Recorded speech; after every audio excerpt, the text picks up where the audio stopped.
No, hell no, I don't want World War III either.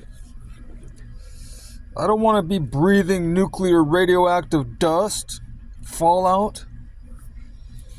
I don't want to, they say the toxicity levels are only high for so long, and then it's doable and tolerable for your body to handle because the levels decrease after a few weeks. If you believe that, I'm not sure about that because some of those islands that they nuked as part of their nuclear testing, it's still uninhabitable after 40, 50, 60 years. I can't even go near that stuff because it's so toxic with radioactivity. And so some of those Pacific islands over there that they used as testing grounds when they lied to the natives, saying, oh, it's just an experiment, you won't be harmed. Yeah. Anyway, so they say about it dissipating after only a couple weeks. But if that's true, then how come it didn't dissipate on those, that radioactive material didn't dissipate enough to where it's habitable again?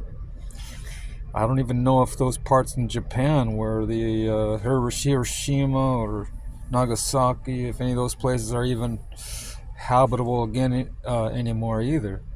I'm sure there's some parts that are still, marked off as radioactive.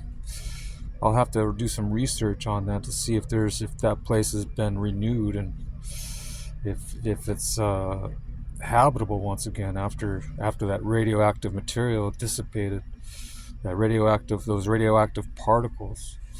But yeah, I don't want nuclear war. Once it starts, how's it gonna stop?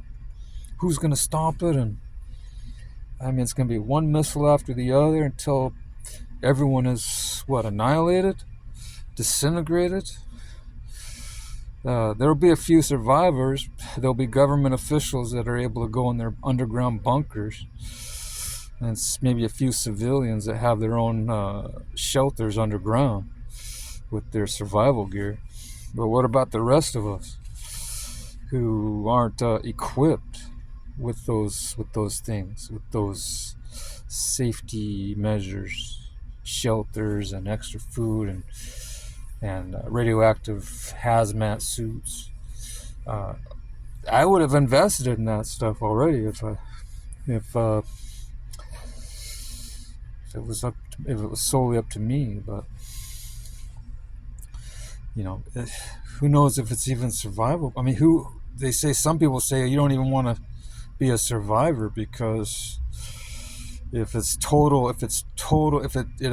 affects the whole earth, you have to come up out of your shelter after a while, and then you have to breathe the fresh air if it is fresh.